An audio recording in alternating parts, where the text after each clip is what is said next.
Hey friends, it's Joby here.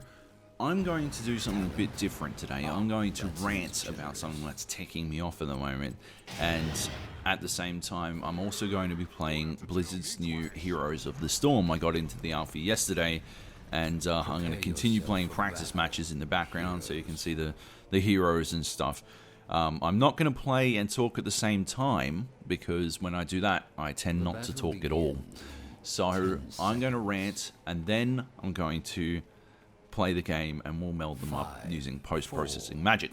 Anyway, what I wanted to talk about was the concept of a gender divide in esports. Now, this is a controversy that's come up very recently as a result of a Hearthstone qualifier taking place at Finland's Assembly Summer. They put out a call looking for Finnish male players only in their Hearthstone tournament, and it's blown up. It's gone huge. Now, Marcus Koskaverta has described the reasoning behind it as an attempt to appease the International Esports Federation's tournament regulations, which, and I quote, "Since the main tournament event is open to male players only, this is to avoid possible conflicts.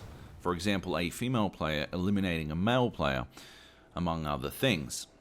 Now, that doesn't make any sense for a number of reasons. First of all, they shouldn't be pandering to an organization that has already deliberately decided that women can't play alongside men. That doesn't win them any points. Saying it's not our rules. Don't partner with those people then. Like, that's ridiculous. You look at the competitions that the IeSF, the International Esports Federation, that they're holding for men and women. Males are playing in Dota 2, StarCraft 2, Hearthstone, and Ultra Street Fighter 4, while the female competition consists of StarCraft 2 and Tekken Tag Tournament. Now, IeSF has come out to argue their point, and their point is pretty abysmal.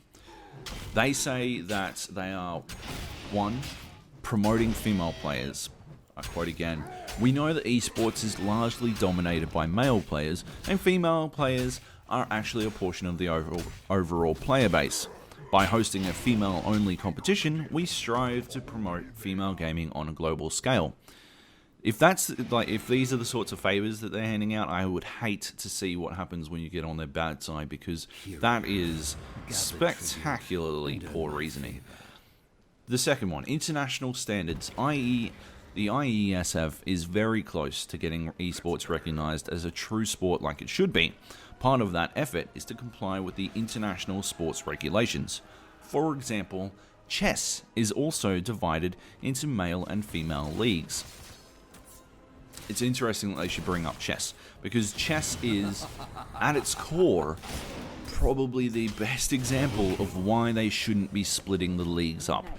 You've got players like Irina Krush, Judith and Susan, Polgar and Anna Oshinina, who are kicking ass all over the place, despite the fact that they weren't born with a penis.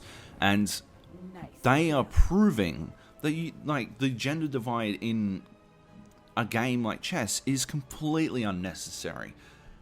What they should be focusing on is actually amalgamating the two genders so that they play against one another. Judith, Susan, and the many other female grandmasters who came before them, before they made their stand. Chess was actually fairly heavily segregated, and it took some real guts for the women players to actually go out and do their best to make a name for themselves against men competitors who most of the time thought they weren't capable. What they need to do, what they should be looking at here, the mistake they're making is looking at international sports that already divide men and women into different classes.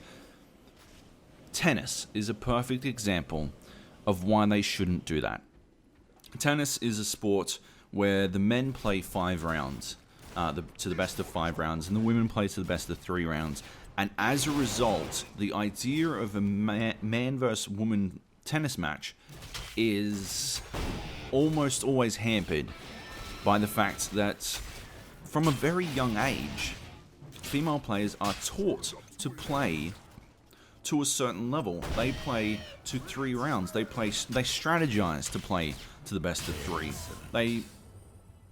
They condition themselves to play to the best of 3. Meanwhile, men are strategizing for 5 rounds. They're conditioned to play for 5 rounds. Tennis players push themselves to the limit every time they play.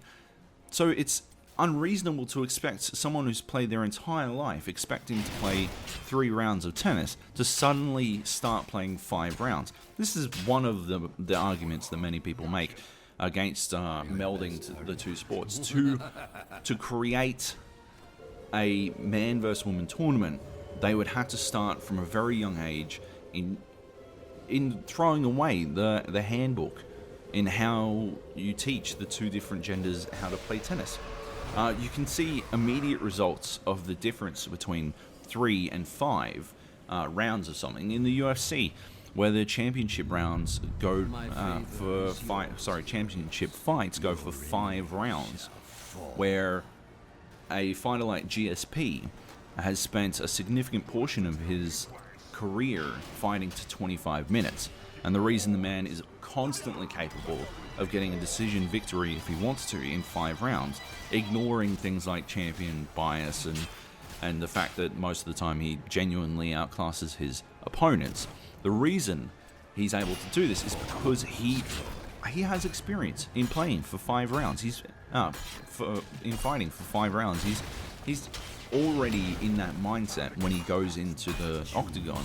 Meanwhile, most of the people who challenge him, especially against a consistent victor like GSP or Anderson Silva, most of the time they've never been to 5 rounds before, or if they have, they've only done it once, and it was against the guy who's about to punch them in the face. This creates a huge challenge for them because they don't have a lot of experience fighting for 25 minutes. That's why they call them championship rounds. Once a fight goes into the 4th or 5th round, suddenly the fight is in the championship rounds, and the advantage is with the champion himself. There's another huge reason why men and women shouldn't be split up in sports, and especially in eSports.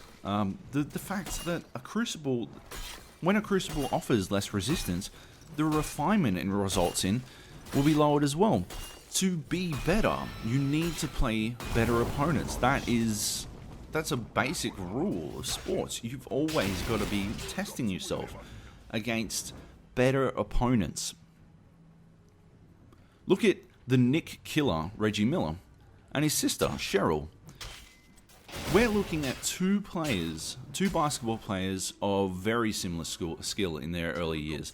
And then, suddenly, Cheryl leapt out in front. She clearly had a significant amount of natural talent.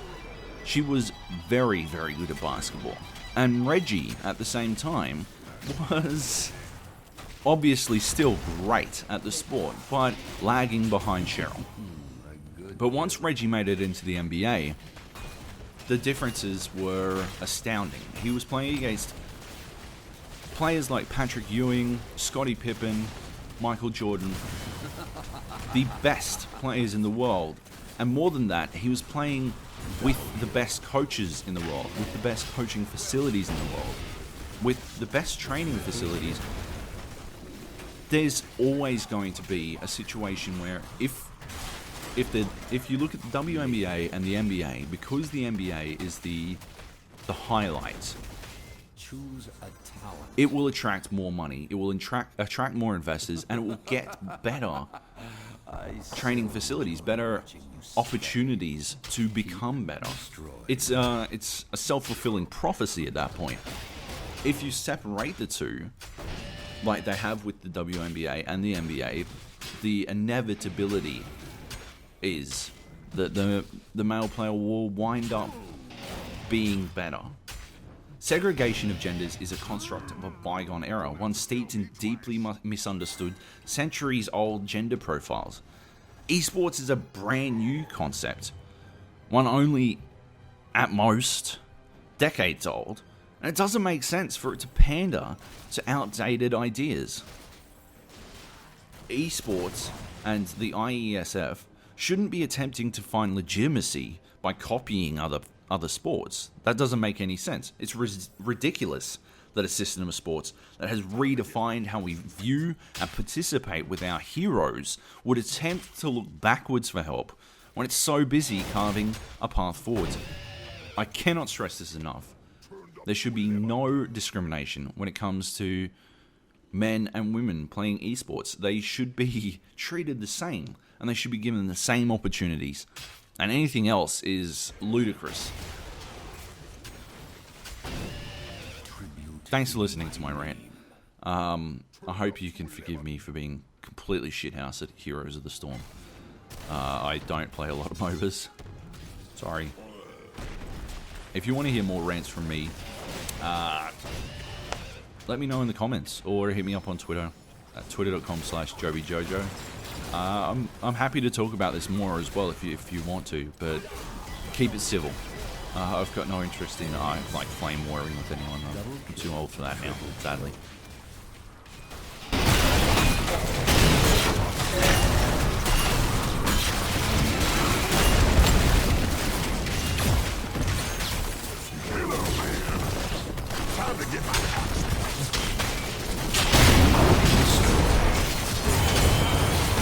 Double kill.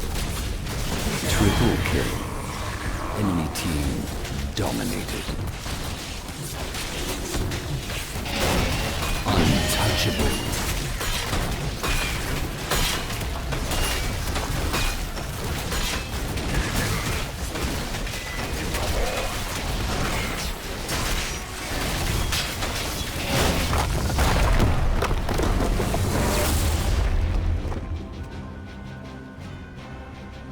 Victory.